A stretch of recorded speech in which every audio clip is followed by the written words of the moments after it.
मेरी पत्नी रोज ऑफिस से देर से घर आने लगी थी। हर रात मेरे दिल में एक नया शक जन्म लेता था। क्या वाकई वो मुझे धोखा दे रही थी? क्या उसका अपने बॉस के साथ कोई गुप्त रिश्ता था? मैं खामोश रहा, लेकिन एक दिन मेरा सब्र टूट गया। उस शाम मैंने उसका पीछा किया। दिल जोर जोर से धड़क रहा था, सांसें बेकाबू थीं। जब मैं ऑफिस पहुंचा तो उसके केबिन का दरवाजा आधा खुला था, और जो मंजर मैंने देखा, उसने मेरी दुनिया हिलाकर रख दी। वह मेरे सामने अपने बॉस के चरणों में बैठी हुई थी। मेरा खून खौल उठा। मैं गुस्से से अंदर घुसा। बस एक ही फैसला था, तलाक। लेकिन जैसे ही उस बॉस ने मुझे देखा, अचानक उसने मेरे सामने हाथ जोड़ लिए, और फिर उसने जो कहा, वह सुनकर मेरे कदमों तले जमीन निकल गई। क्या था वह राज? क्यों मांग रहा था वह मुझसे माफी? और मेरी पत्नी हकीकत में क्या छुपा रही थी?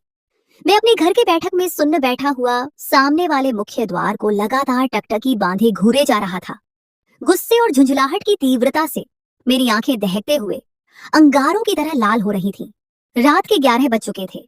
मेरे दोनों मासूम और प्यारे बच्चे, आर्यन और ईशान, अपनी माँ की राह देखते देखते और उसे याद करते करते आखिरकार थककर नींद की आगोश में जा चुके थे।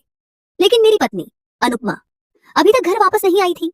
एक पारंपरिक भारतीय पुरुष होने के नाते मेरे लिए यह सब बर्दाश्त करना संभव नहीं था। मैंने उसे 1000 बार यह बात कही थी कि तुम घर की जिम्मेदारियां संभालो और बच्चों की देखभाल करो। मैं दिन रात एक करके कमाऊंगा, इस घर का पालन पोषण करूंगा और इसका सम्मान बनाए रखूंगा। लेकिन मेरी पत्नी मेरी एक सुनने को तैयार नहीं थी और अपनी जिद पर अड्डी हुई थी। अभी कुछ ही देर गुजरी थी कि अचानक ताले में चाबी घूमने की आवाज आई और दरवाजा खुला। मेरी पत्नी, जो बेहद थकी हारी और निढाल लग रही थी, घर के अंदर कदम रखा। उसे देखते ही मैं स्प्रिंग की तरह अपनी जगह से खड़ा हो गया।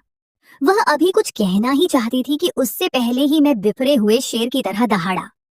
आखिर तुम्हारे दिलो दिमाग में चल क्या रहा है? आज मुझे साफ साफ बता दो कि तुम कब तक यह सब तमाशा करती रहोगी? क्या तुम्हें समय का जरा भी एहसास है? रात के 11 बज रहे हैं। एक शरीफ और प्रतिष्ठित घराने की स्त्री इतनी देर से घर में दाखिल नहीं होती है। मेरी इस बुलंद और कड़क आवाज पर वह बुरी तरह सहम कर रह गई थी। मैंने गुस्से में और इजाफा करते हुए कहा, अगर तुम्हें शादी के बाद भी इसी तरह नौकरी करने का शौक था, तो तुमने शादी से पहले ये सब क्यों नहीं बताया था? मेरी माँ ने तुम्हारी माँ को बड़े स्पष्ट शब्दों में समझा दिया था कि हम लोग शादी के बाद लड़की से नौकरी नहीं करवाएंगे। मगर उस वक्त तुमने इतना हंगामा खड़ा किया कि मुझे मजबूरी में तुम्हें अनुमति देनी पड़ी।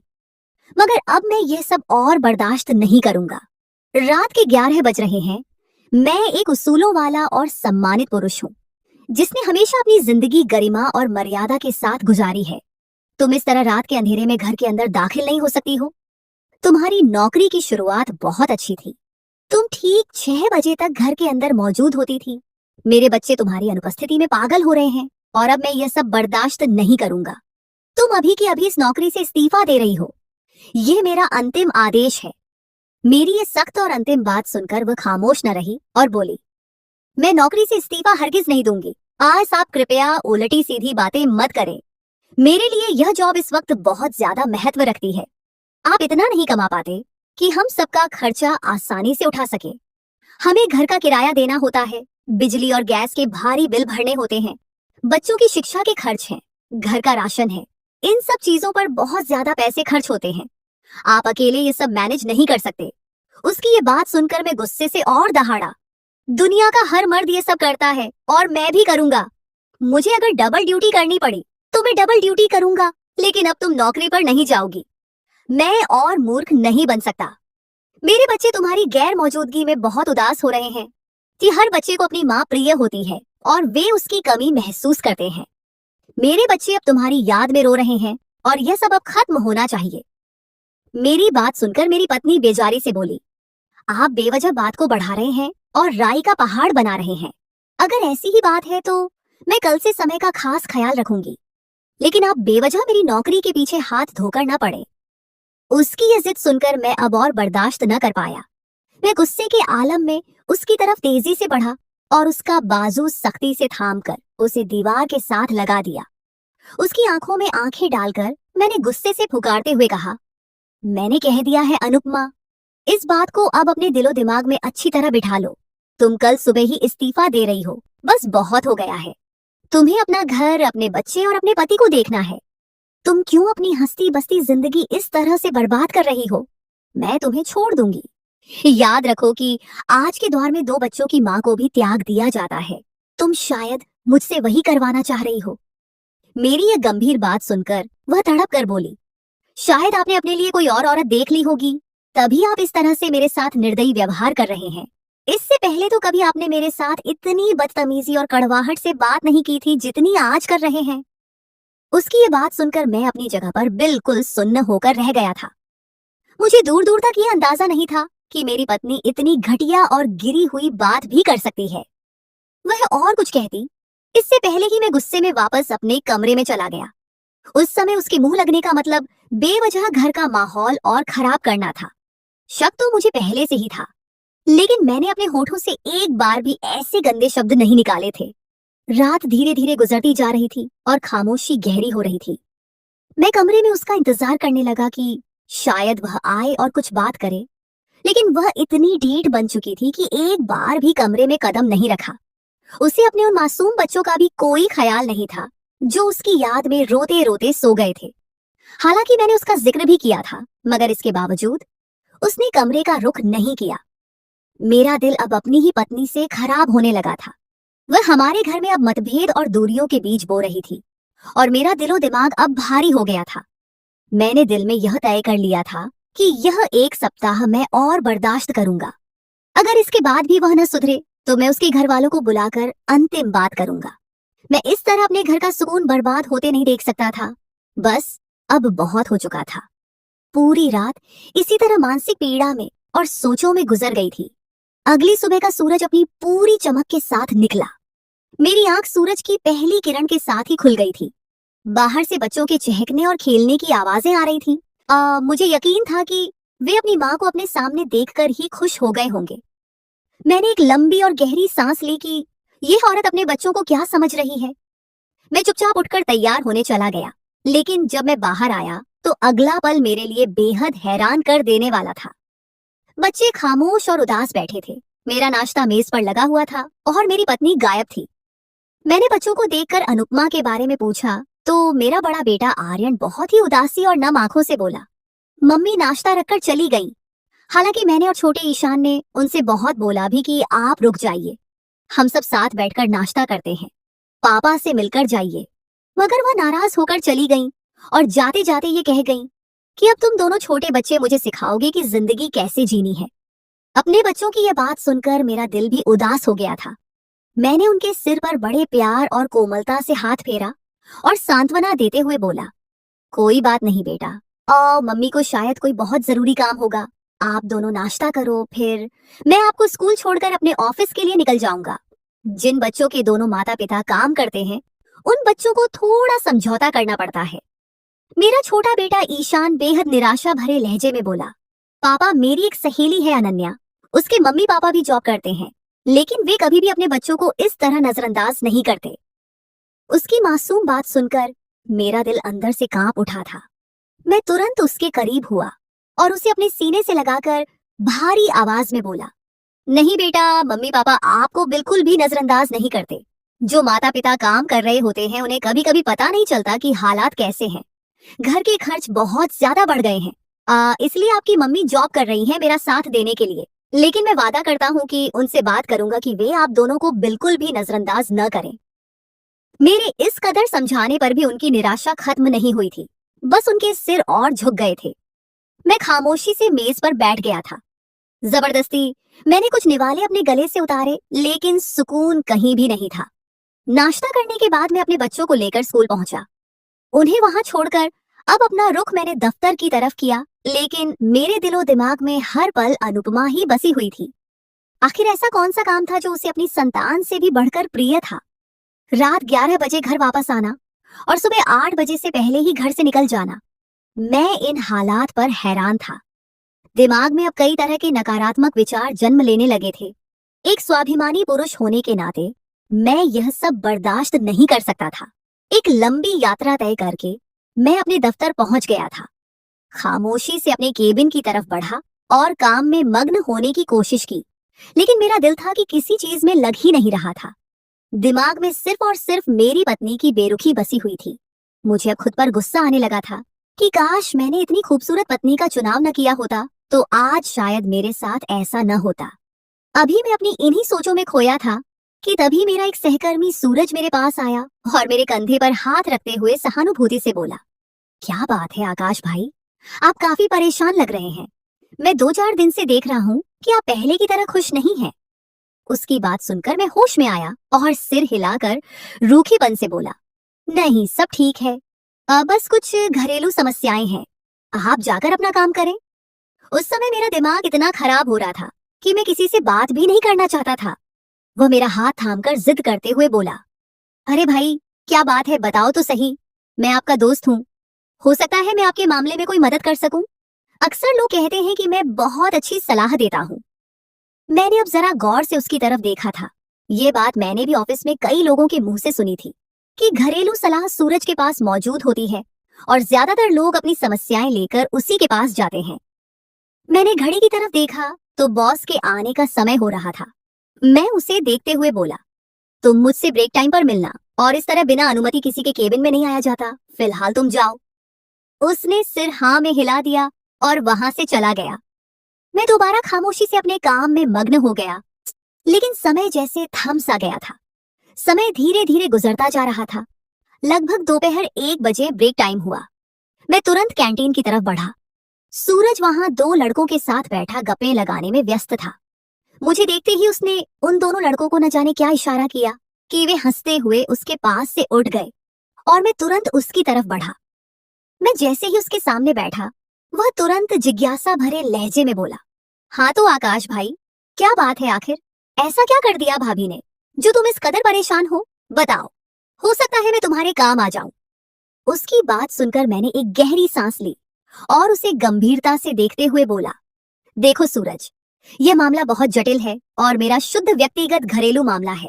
मैं हरगिज नहीं चाहता कि तुम इस मामले का जिक्र मजाक मस्ती में भी किसी तीसरे व्यक्ति से करो। ये बहुत ही नाजुक मामला है। मैं अकेले इसका कोई हल नहीं निकाल पा रहा, इसलिए एक अच्छे दोस्त के नाते तुमसे साझा कर रहा हूँ। उसने सिर हाँ में हिला दिया और आश्वासन देते हुए बोला, तुम बिल्कुल बेफिक्र होकर बताओ, मेरी तरफ से जितना हो सकेगा मैं तुम्हारे लिए करूंगा, और मेरा वादा रहा कि किसी को कानों कान खबर नहीं होगी। उसकी बात सुनकर मैंने एक बार फिर गहरी सांस ली। कहीं ना कहीं मुझे थोड़ा संतोष हुआ, मगर दिल में डर भी लग रहा था। हर व्यक्ति के साथ बैठने वाला इंसान हमेशा भरोसे के लायक नहीं होता। अक्सर लोग अपनी बात को जारी रखने के लिए दूसरों के राज भी खोल देते हैं। बस मुझे इसी बात का डर था। मैंने अपनी जेब से 1000 रुपये का नोट निकाला और उसकी तरफ बढ़ाते हुए गोपनीयता से बोला, बस तुम अपनी जुबान बंद रखना। भगवान के लिए मुझे यह पसंद नहीं है कि मेरी निजी बातें पूरे ऑफिस में हो। वह नोट फुर्ती से अपनी जेब में रखते हुए बोला, इसकी जरूरत तो नहीं थी, लेकिन खैर अब बताओ क्या बात है। डरने की कोई जरूरत नहीं है, मैं वादा करता हूँ कि तुम्हारी बात सिर्फ मुझ तक रहेगी। मैं उसे देखते हुए बोला, दरअसल मैं और मेरी पत्नी दोनों ही जॉब करते हैं। वह भी काफी पढ़ी लिखी है और एक अच्छी कंपनी में नौकरी कर रही है, लेकिन कुछ दिनों से उसकी हरकतें बहुत अजीबोगरीब हो गई हैं। रात को देर से घर आना, सुबह सवेरे ही निकल जाना, बात करने पर अचानक गुस्सा करना, और अब तो वह बच्चों के साथ भी अजीब व्यवहार कर रही है। कुछ दिनों पहले एक पार्टी में मैंने उसका बेहद बेतकल्लुफ अंदाज उसके बॉस के साथ देखा था। तब से ही मेरे दिलो दिमाग में अजीब और भयानक विचार आ रहे हैं। इससे पहले भी कई बार वह लेट हुई थी, लेकिन मुझे इतना खास फर्क नहीं पड़ा था, मगर अब मुझे बहुत फर्क पड़ने लगा है। शायद मेरे दिलो दिमाग में अब उसका बॉस बैठ गया है। क्या मेरी पत्नी का और उसका कोई चक्कर चल रहा है? क्या मेरी पत्नी मुझे छोड़कर उस रईस आदमी से शादी कर लेगी? देखो सूरज, मेरे 2 छोटे छोटे बच्चे हैं।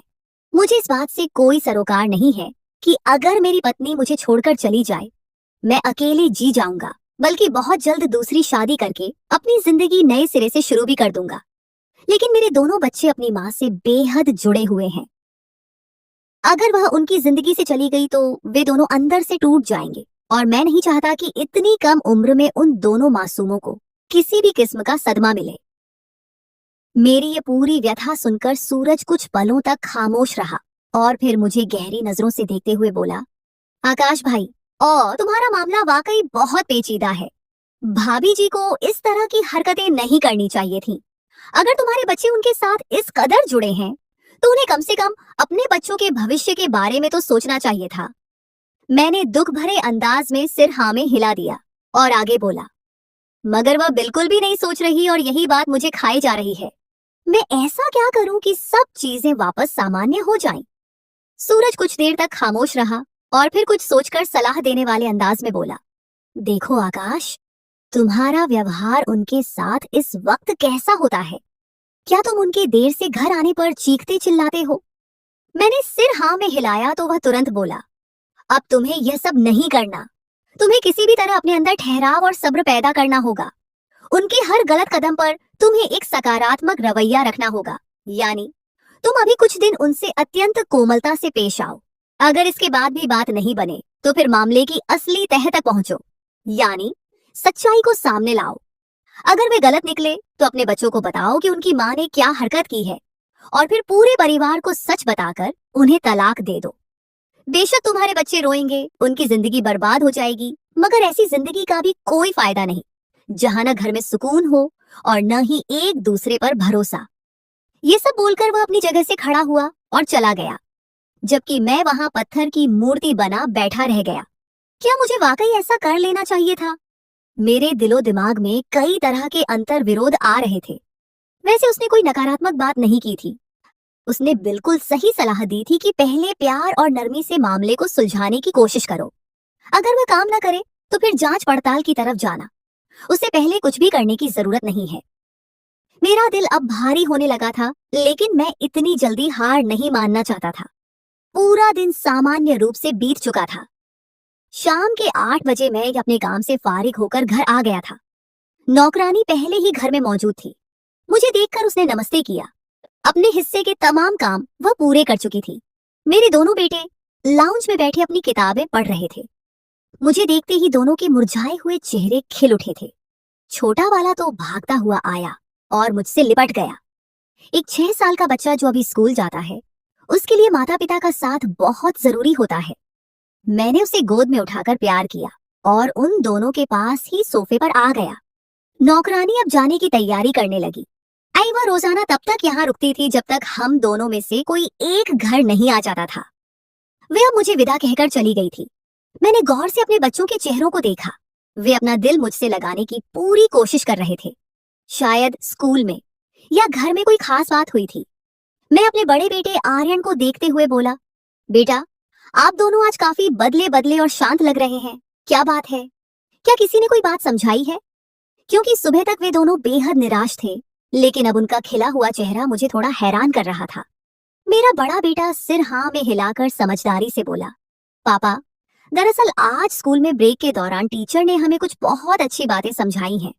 उन्होंने हमें शुक्र कृतज्ञता करने के तरीके बताए हैं। उन्होंने कहा कि हम अक्सर छोटी छोटी बातों पर असंतोष दिखाना शुरू कर देते हैं, और जो कि अच्छी बात नहीं होती। हमें ईश्वर की हर छोटी से छोटी नेमत पर आभार व्यक्त करना चाहिए। अगर आज हमारे पास यह सुख मौजूद है तो हो सकता है कल ये हमें न मिले। हमसे बदतर लोग भी इस दुनिया में मौजूद हैं, जिनके पास सुख कम है मगर वे फिर भी खुश रहना जानते हैं। टीचर ने कहा कि अगर मम्मी व्यस्त हैं तो क्या हुआ, पापा तो हमारे पास है ना। हम क्यों खुश न हो? आप हमारा कितना ख्याल रखते हैं।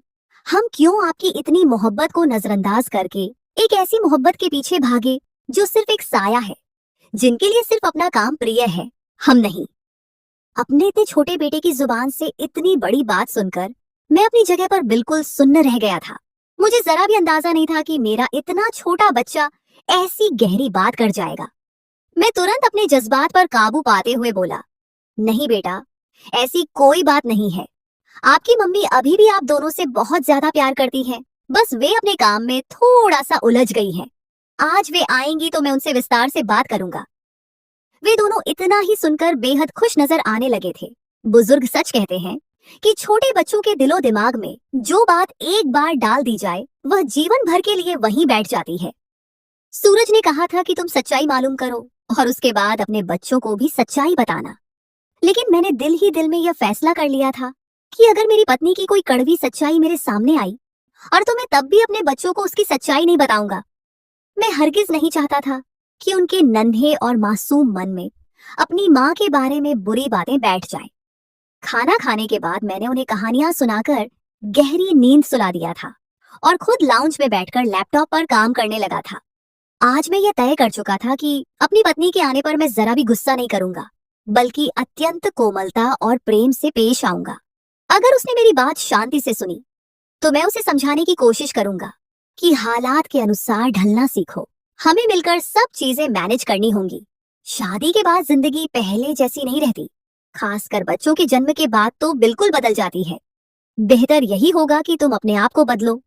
लेकिन अफसोस, मैं नहीं जानता था कि मैं कितनी बड़ी गलती करने वाला हूँ। समय अपनी विशिष्ट गति से धीरे धीरे आगे बढ़ रहा था। रात के 10 बज गए थे। यूं मेरी बेचैनी अब एक बार फिर शुरू हो चुकी थी। मुझे अब अंदर ही अंदर गुस्सा आने लगा था, लेकिन मैं हर थोड़ी देर के बाद खुद को सख्ती से समझा रहा था कि आज मुझे गुस्सा बिल्कुल नहीं करना। हर कीमत पर अपने आप को ठंडा रखना है। मुझे बैठकर आज उससे बहुत सुकून से बात करनी है, चाहे कुछ भी हो जाए। मुझे इस बात का बखूबी अंदाजा था कि अगर वह इतनी रात को देर से घर वापस आ रही है तो निश्चित रूप से बहुत थक चुकी होगी। लेकिन मैं क्या करता? मैं उसका पति था, मेरी भी कुछ भावनात्मक जरूरतें थीं। मेरा भी दिल चाहता था कि अपनी पत्नी के साथ बैठकर 2 पल सुकून के गुजारूं, कहीं बाहर घूमने फिरने जाऊं।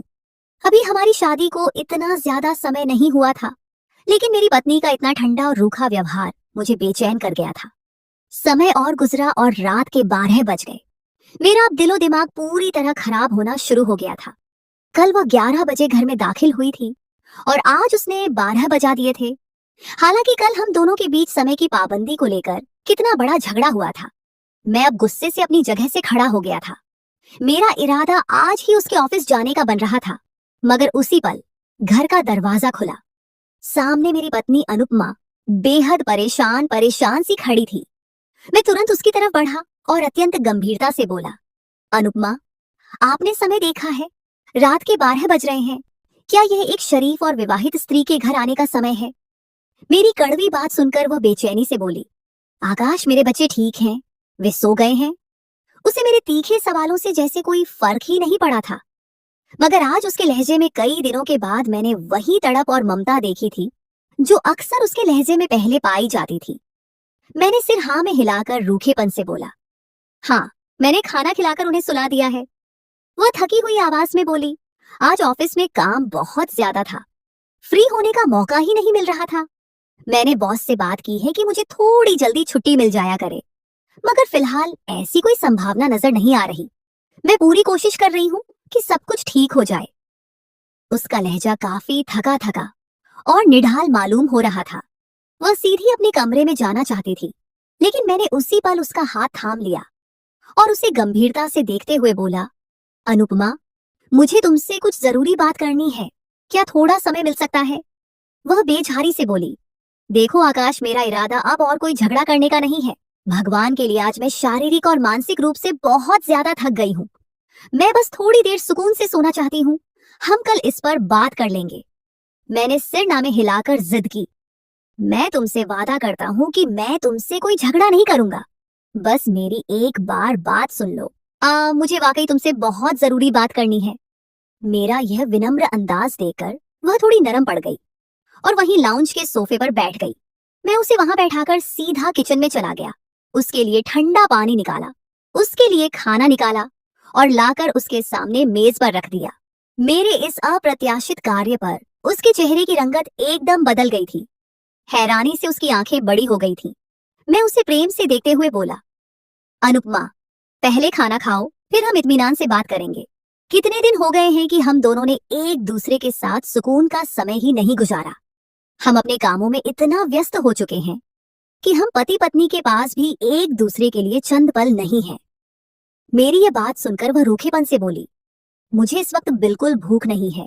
अगर अब खाना खाऊंगी तो पेट भारी भारी हो जाएगा। फिर सुबह तबीयत निढाल रहेगी और मैं इस वक्त सिर्फ सोना चाहती हूँ। उसका अंदाज अभी काफी खींचा खींचा और ठंडा था। मैं तुरंत उसके करीब हुआ, उसके दोनों हाथ अपने हाथों में थामे और अत्यंत कोमलता से बोला, अनुपमा, मुझे माफ कर दो। कल रात मैंने तुम्हारे साथ बहुत ज्यादा बदतमीजी की थी। मुझे तुम्हारे साथ ऐसा सख्त व्यवहार नहीं रखना चाहिए था। मुझे अपने शब्दों पर काबू रखना चाहिए था। मैं वादा करता हूँ कि भविष्य में मैं इन बातों का बेहद ख्याल रखूंगा। खैर, अब हम थोड़ी देर अपने बच्चों के बारे में बात कर लेते हैं। मैं अभी और कुछ कहना ही चाहता था कि उससे पहले ही वह गुस्से में अपनी जगह से खड़ी हो गई और मुझे तीखी नजरों से देखते हुए बोली, आकाश, आज से तुम्हें समझ क्यों नहीं आ रहा जब मैं बार बार एक ही बात दोहरा रही हूँ कि मैं थक चुकी हूँ और आराम करना चाहती हूँ। बेवजह तुमने इस बात को अपने सिर पर सवार किया हुआ है कि मैं लेट घर आती हूँ। अगर तुम जल्दी घर आ जाते हो और बच्चों को थोड़ी देर संभाल लेते हो तो इसमें आखिर क्या बुराई है? क्या पिता होने के नाते तुम अपना यह फर्ज नहीं निभा सकते? यह कहकर वह तेजी से अपने कमरे की तरफ बढ़ने लगी तो मैंने एक बार फिर आगे बढ़कर उसका हाथ थाम लिया और उसे देखते हुए धीमी आवाज में बोला, अनुपमा, बेशक मैं सब कुछ संभाल सकता हूँ, मैं उनका ख्याल रख सकता हूँ और रख भी रहा हूँ, लेकिन एक माँ होने के नाते बच्चे तुम्हें ज्यादा चाहते हैं, वे तुम्हारे ज्यादा करीब होना चाहते हैं। तुम बस एक बार उनके साथ बैठकर बात कर लो, अपनी दिनचर्या को थोड़ा बेहतर कर लो। हमें ओवर टाइम लगाने की कोई जरूरत ही नहीं है। ये जो तुम्हारा ड्यूटी टाइम है बस इसी में काम करो। हमें नहीं चाहिए इतना ज्यादा पैसा जितना मेरा आ रहा है, और जितना तुम सामान्य जॉब से कमा लोगी वह हमारे लिए काफी है। मेरी ये बात सुनकर वह और चिढ़ गई थी और गुस्से से पैर पटककर चिल्लाई, सब मालूम है मुझे, मैं अब तुमसे ज्यादा कमा रही हूँ और असल में इसी बात की तुम्हें जलन हो रही है। पता नहीं तुम कैसे इंसान हो। मैं तुम्हारा ही घर चलाने के लिए और तुम्हारा बोझ बांटने के लिए इतनी मेहनत कर रही हूँ, लेकिन तुम्हें मेरी मेहनत कभी नजर नहीं आती। हर मर्द का शायद यही हाल है। भाड़ में जाओ तुम। मुझे तुम्हारी इन फालतू हरकतों से अब कोई सरोकार नहीं है। मुझे सिर्फ अपने बच्चों का भविष्य संवारना है और इस भविष्य को बेहतर बनाने के लिए मैं किसी भी हद तक जा सकती हूँ। यह सख्त जुमला कहकर वह जोर से दरवाजा बंद करके कमरे में चली गई थी, जबकि मैं अपना सिर थामकर वहीं सोफे पर बैठ गया था। सूरज ने बोला था कि प्यार से बात करो। मैंने अपनी हर संभव कोशिश की थी। मैं बार बार उसके सामने झुक रहा था, माफी मांग रहा था, लेकिन उसका मिजाज ही नहीं मिल रहा था, जिसका अब साफ मतलब यह था कि मामले कुछ और ही हैं और मुझे अब तुरंत जांच पड़ताल की तरफ जाना ही होगा। मैं अपने हंसते बसते घर को इस तरह से बर्बाद होते हुए हरगिज नहीं देख सकता था। मैं कोई बहुत बड़ी उम्र का पुरुष नहीं था जो एक स्त्री के चले जाने से टूट जाता। क्या मुझे कोई दूसरी स्त्री नहीं मिलती?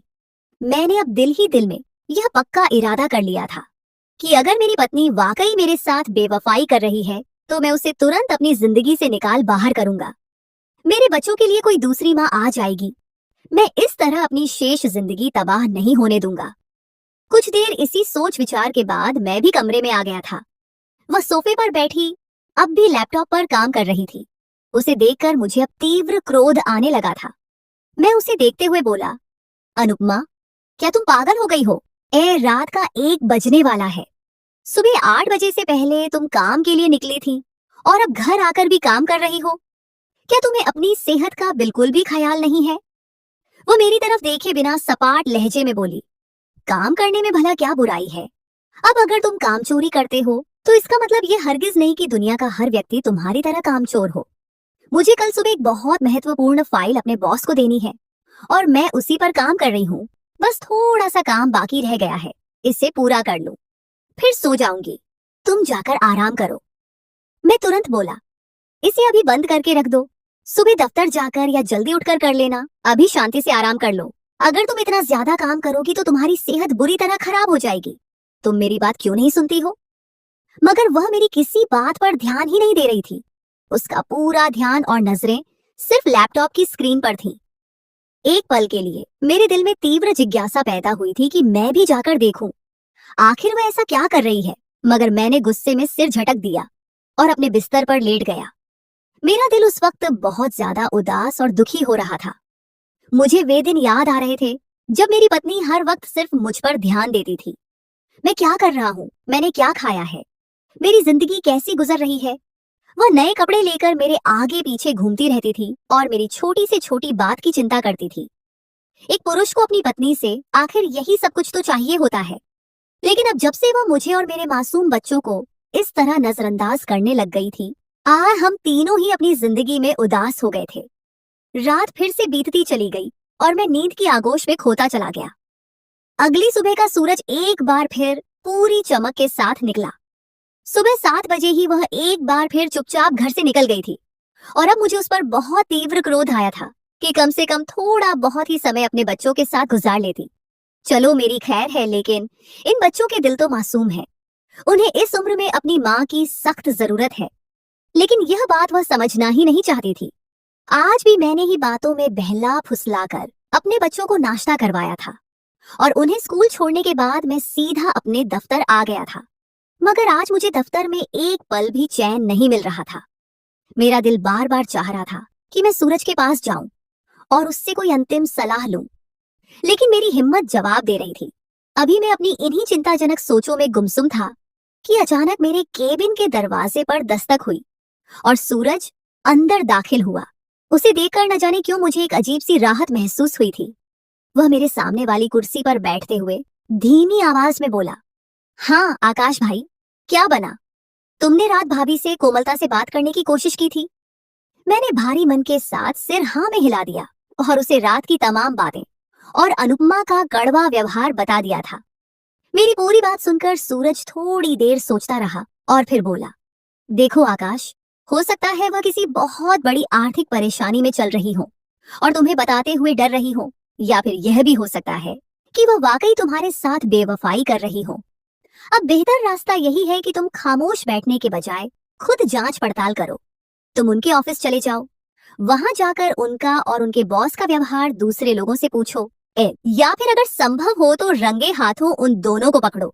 अब बस यही एक आखिरी हल बचा है। सूरज की बात सुनकर मेरा दिलो दिमाग अब तेजी से काम करने लगा था। वो बिल्कुल ठीक कह रहा था। ये विचार मेरे दिलो दिमाग में पहले भी कई बार आया था, लेकिन मैंने इसे शक समझकर दबा दिया था। मगर अब मैं इसे हकीकत में बदलना चाहता था। आखिर एक इंसान को अपने हमसफर की चिंता तो करनी ही चाहिए। इस तरह हाथ पर हाथ रखकर बैठने से न पहले कभी कोई मामले हल हुए हैं और न अब हो सकते हैं। पूरा दिन इसी मानसिक संघर्ष में सामान्य रूप से गुजर गया था। मैं रोजाना की तरह आज भी 8 बजे के करीब घर पहुंच गया था। मेरे बच्चे दरवाजे पर ही मेरा इंतजार कर रहे थे। मुझे देखते ही वे दोनों ही बहुत खुश हुए और मुझसे लिपट गए। नौकरानी मुझे देखते ही अपना बाकी काम जल्दी से निपटाकर चली गई थी। हम तीनों पिता पुत्र अब घर में अकेले थे और आपस में बातों में व्यस्त हो गए थे। रात 10 बजे तक मैंने अपने बच्चों को खाना खिलाकर कहानियां सुनाई और उन्हें सुला दिया था। अब मैंने दिल ही दिल में यह पक्का इरादा कर लिया था कि मैं 1 घंटा और इंतजार करूंगा।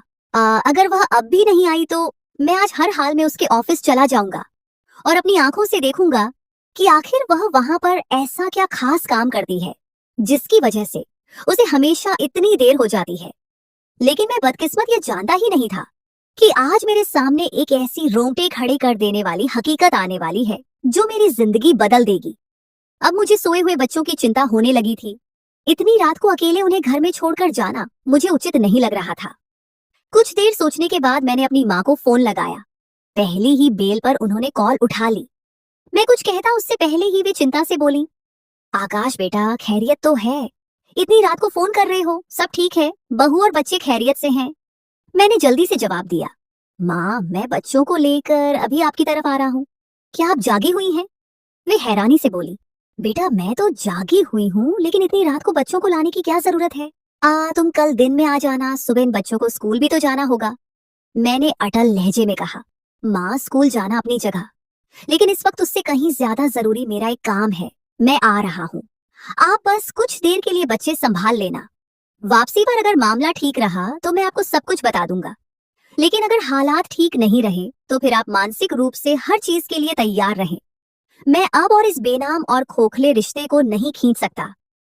ये कहकर मैंने मोबाइल फोन अभी बंद ही करना चाहा था कि उसी पल उनकी आवाज स्पीकर पर गूंजी, आकाश तुम्हारा क्या मतलब है बेनाम रिश्ता? क्या तुम्हारी अपनी पत्नी से फिर कोई लड़ाई हुई है?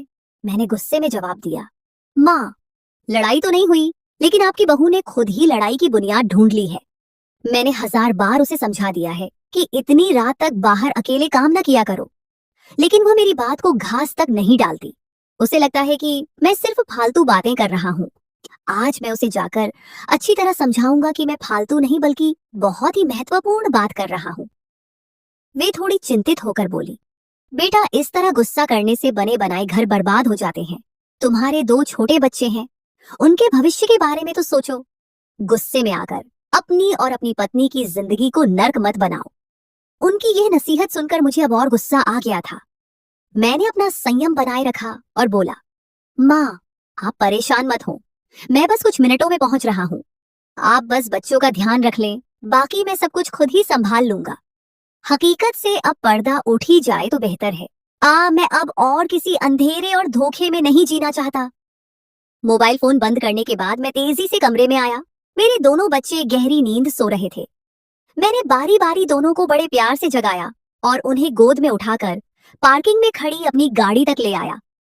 मेरे पास एक छोटी सी कार थी। दोनों को पिछली सीट पर बिठाकर मैंने गाड़ी स्टार्ट की और सीधा अपनी माँ के घर की तरफ रवाना हो गया।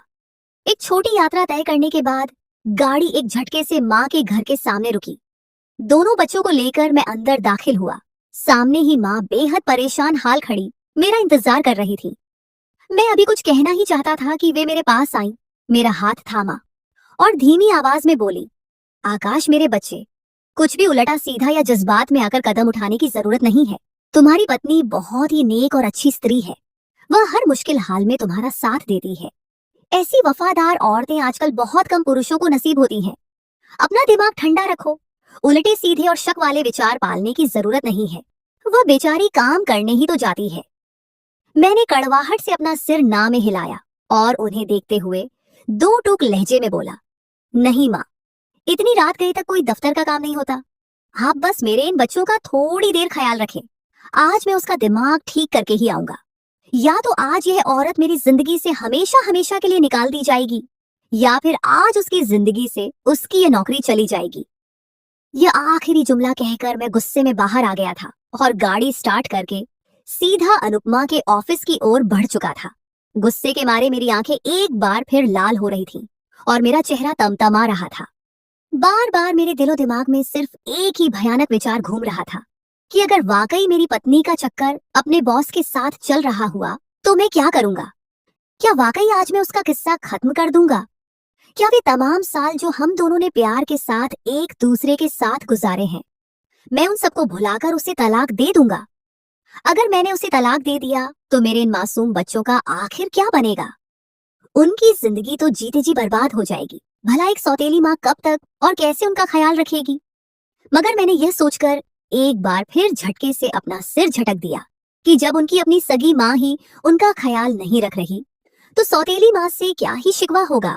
मैं इन भावनात्मक बातों को सोचकर और किसी अंधेरे में नहीं जीना चाहता था। एक लंबी और बोझिल यात्रा तय करने के बाद आखिरकार मैं उसके ऑफिस की इमारत के सामने पहुंच गया। मैं जैसे ही कंपनी के मेन गेट से अंदर दाखिल हुआ, वहां मौजूद गार्ड ने मुझे रोकने की कोशिश की, मगर मैंने उसे एक जोरदार धक्का दिया और तेजी से लिफ्ट की तरफ बढ़ गया। गुस्से के मारे उस वक्त मेरा बुरा हाल हो रहा था। मुझे अपनी पत्नी के फ्लोर का नंबर पहले से मालूम था। मैं सीधा उस फ्लोर पर पहुंचा। वहां हर तरफ अंधेरा फैला हुआ था और खामोशी का राज था। तमाम वर्कर्स अपने घरों को जा चुके थे। सिर्फ सामने मौजूद बॉस के केबिन की लाइट जली हुई थी, जिसका मतलब स्पष्ट था कि मेरी पत्नी इस वक्त वहां मौजूद थी। मैं दबे कदमों मगर गुस्से से भरपूर अंदाज में उस कमरे की तरफ बढ़ने लगा। मेरा दिल इस वक्त सीने में जोर जोर से धड़क रहा था। मैं दिल ही दिल में बस एक ही प्रार्थना कर रहा था कि जैसे भयानक विचार मेरे दिलो दिमाग में आ रहे हैं, ईश्वर करे कि हकीकत में ऐसा कुछ न हो। मैंने बिना दस्तक दिए कमरे का दरवाजा बेख्तियार खोला। सामने का मंजर देखकर मेरे पैरों तले जमीन निकल गई। मेरी पत्नी अपने बॉस के चरणों में नीचे बैठी हुई थी। मेरी आंखें संयम की पराकाष्ठा से लाल हो गई थी। उन दोनों के बीच काफी नजदीकी थी जो मुझे आग लगा रही थी। मैं गुस्से से फट पड़ा और दहाड़ा, अनुपमा, वही आखिर क्या हो रहा है यहाँ पर? क्या ये सब घिनौना काम करने के लिए तुम देर रात तक यहाँ ठहरती रहती हो? मेरी ये गरजती आवाज सुनते ही वे दोनों एकदम होश में आए और चौंक गए। मैं अपनी पत्नी को नफरत भरी नजरों से देखते हुए बोला, अनुपमा, मैं अब तुम्हारे साथ एक पल भी नहीं रहूंगा। मैं अभी के अभी तुम्हें तलाक दे रहा हूँ। तुम जैसी निर्लज्ज स्त्री के साथ रहना मुझ जैसे शरीफ इंसान के बस से बाहर है। मैं आकाश मलिक अपने पूरे होश और हवास में तुम्हें। मैं अभी तलाक का आखिरी जुमला पूरा करने ही वाला था कि अचानक मेरी पत्नी का बॉस विक्रम तेजी से मेरे पास आया और उसने मेरे मुंह पर अपना हाथ रखते हुए मुझे सख्ती से खामोश कराया। वह गुस्से से बोला, आकाश, क्या तुम बिल्कुल पागल हो गए हो? ये क्या कर रहे हो तुम? बिना किसी जांच पड़ताल के और हकीकत जाने बिना जो तुम्हारे मुंह में आ रहा है तुम बोलते जा रहे हो। मैंने झटके से उसका हाथ अपने मुंह से हटाया, पीछे हुआ और उन्हें नफरत से देखते हुए बोला, क्यों? मैं इसे तलाक क्यों ना दूं? ये स्त्री आपसे छिपकर मेरे पीछे चक्कर चला रही है, अपने मासूम बच्चों को भूल गई है, और आप मुझे कह रहे हैं कि मैं इसे छोड़ दूं? नहीं विक्रम साहब, अब छोड़ना नहीं, बल्कि इस औरत के साथ मुझे एक पल भी नहीं रहना। ये आपके चरणों में इस वक्त बैठकर क्या कर रही थी? मुझे अब सब समझ आ गया है। मेरी बात सुनकर विक्रम साहब दुख भरे लहजे में बोले, आकाश, तुम इसके पति हो और तुम्हें इसके बारे में अभी तक कुछ पता ही नहीं है। मैंने गुस्से से अपना सिर झटका और उन्हें चुनौती देते हुए बोला, मुझे क्या पता होना चाहिए? यही ना कि आपके साथ इसका नाजायज चक्कर चल रहा है। ये औरत मुझे और मेरे बच्चों को धोखा दे रही है। अगर आप बहुत अमीर और प्रभावशाली आदमी हैं, तो इसका मतलब यह हरगिज नहीं है कि आप मुझ पर अपनी दौलत की धौंस जमाएंगे। मेरी ये कड़वी बात सुनकर वे पीड़ा से बोले, आकाश, मैं तुम पर कोई धौंस नहीं जमा रहा ए नादान इंसान। मैं तो तुम्हें सिर्फ हकीकत दिखाना चाह रहा हूँ। जरा अपनी इस पत्नी को एक बार गौर से देखो तो सही कि इसकी इस वक्त हालत क्या हो रही है। मैंने अब उन पर से अपनी नजरें हटाकर पहली बार गौर से अपनी पत्नी अनुपमा को देखा, जो इस वक्त अर्ध बेहोशी की हालत में जा रही थी और उसका चेहरा पीला पड़ चुका था। मैं थोड़ा सा परेशान हुआ और दुविधा के आलम में उसकी तरफ बढ़ा था। मैंने जैसे ही आगे बढ़कर उसे थामा, वह बेख्तियार मेरे हाथों में बिल्कुल बेहोश हो गई थी। मैंने अब हैरानी और चिंता से सिर उठाकर उस आदमी विक्रम को देखा, जो वहीं बेहद परेशान खड़ा था। मैं अभी कुछ पूछना ही चाहता था कि उससे पहले ही वह मेरे आगे हाथ जोड़कर दर्द भरी आवाज में बोला, आकाश, तुरंत इसे अपनी गोद में उठाओ, इसे अभी के अभी अस्पताल लेकर जाना होगा। 1000 बार मैंने तुम्हारी पत्नी को समझाया था कि वह तुम्हें सच्चाई बता दे। भाई, जितनी जल्दी हो सके तुम्हें इस स्थिति का ज्ञान होना चाहिए, लेकिन एक पुराने दोस्त होने के नाते उसने मेरे मुंह को कसम देकर बंद किया हुआ था। आकाश, हम दोनों क्लास फेलो हैं, स्कूल टाइम से हम एक साथ पढ़ लिख रहे हैं। हमारे बीच हमेशा से एक बहुत ही पवित्र और अच्छी दोस्ती रही है, लेकिन ऐसा कोई भी गलत रिश्ता नहीं है जो तुम्हें या तुम्हारी पीढ़ी को जरा भी ठेस पहुंचाए। आकाश, हकीकत ये है कि तुम्हारी पत्नी अनुपमा को कैंसर हो गया है, जिसकी वजह से उसकी तबीयत अक्सर ठीक नहीं रहती। अभी भी ये यहाँ मेरे चरणों में बैठी सिर्फ इस बात की मिन्नत कर रही थी कि मैं कुछ भी तुम्हें न बताऊं, क्योंकि उसे डर था कि तुम ये सब सदमा बर्दाश्त नहीं कर पाओगे। उसका रात देर तक दफ्तर में काम करना और देर रात तक यहाँ ठहरना सिर्फ इसलिए था कि वो मरने से पहले अपने बच्चों के बेहतर भविष्य के लिए कुछ पैसे जोड़ना चाहती थी, ताकि उसके जाने के बाद बच्चों को कोई तकलीफ न हो। आकाश, तेन डॉक्टर साहब ने अब साफ साफ कह दिया है कि तुम्हारी पत्नी के पास इस दुनिया में अब ज्यादा वक्त बाकी नहीं रहा है। विक्रम की ये हृदय विदारक बात सुनकर ऐसा लगा जैसे किसी ने चलती हुई छुरी से मेरा कलेजा नोच लिया हो, या मेरा दिल निकालकर किसी ने अपनी हथेली में दबोच दिया हो। मैं बिना कुछ भी और सोचे समझे अपनी बेहोश पत्नी को गोद में उठाए दीवानावार तुरंत अस्पताल की तरफ भागा था। अस्पताल पहुंचते ही उसे इमरजेंसी वार्ड में भर्ती कर लिया गया। मैं बिल्कुल अविश्वासी और सुन्न सा अस्पताल के कॉरिडोर में खड़ा था। वह स्त्री इतनी बड़ी और जानलेवा बीमारी से अकेले लड़ रही थी और मैं उस पर शक कर रहा था। मैं अक्सर सोचता था कि उसकी आंखों के नीचे ये गहरे काले घेरे क्यों पड़ रहे हैं, उसके खूबसूरत सिर के बाल क्यों इतनी तेजी से गिर रहे हैं। आखिर उसे अचानक ये हुआ क्या है? अब जाकर मुझे समझ आया था कि यह सब उस घातक कैंसर की वजह से हो रहा था। मुझे अब वह दिन भी याद आया जब कुछ दिन पहले मैंने उसके पर्स में बहुत सारी दवाइयां देखी थी। उस वक्त पूछने पर उसने यही झूठ बोला था कि आकाश, ये मेरी नहीं है, ये मेरी माँ की दवाइयां हैं, बस उन तक पहुंचानी है। मैं उस वक्त उसकी बात मानकर खामोश हो गया था और ज्यादा ध्यान देना जरूरी नहीं समझा था। मगर अब मुझे समझ आया था कि वे तमाम जहरीली दवाइयां उसकी माँ की नहीं बल्कि उसकी अपनी ही थी।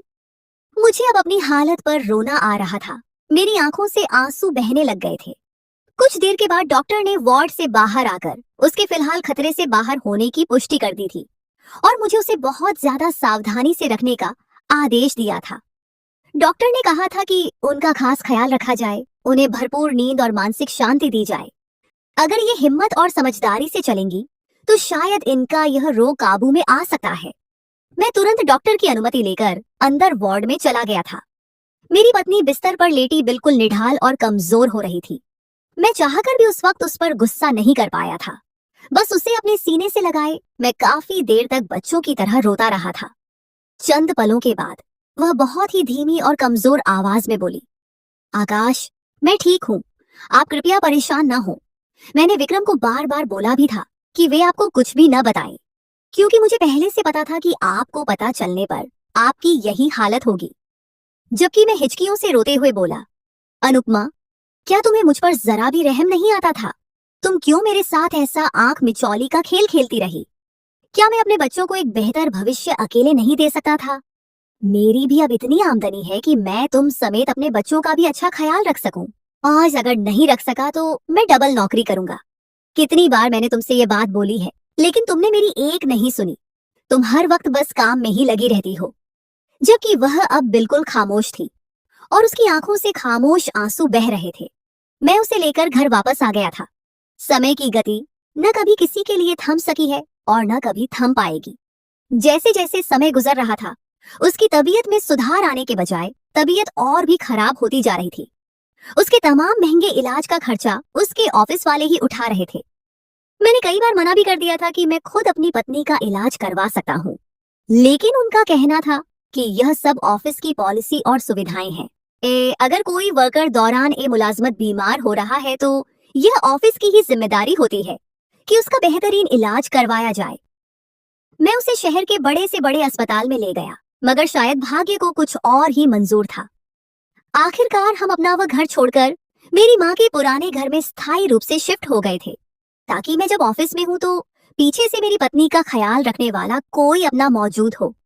मैंने अपनी बूढ़ी माँ या बहन पर उसकी तीमारदारी की जिम्मेदारी नहीं डाली थी, बल्कि एक प्रोफेशनल नर्स रख ली थी, जो मेरी माँ और बहन की निगरानी में दिन रात मेरी पत्नी का ख्याल रखती थी।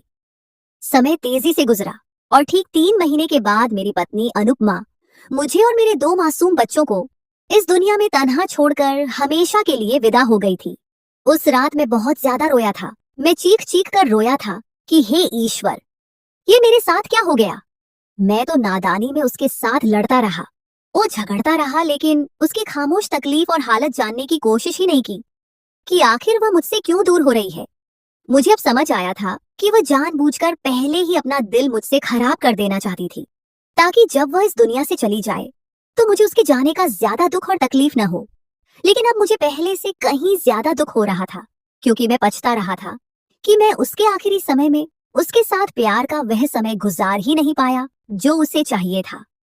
आज मेरी पत्नी अनुपमा को इस दुनिया से गए हुए पूरे 10 साल का समय बीत चुका है, लेकिन मैंने आज तक दूसरी शादी नहीं की। मेरे बच्चे अब बड़े और समझदार हो चुके हैं।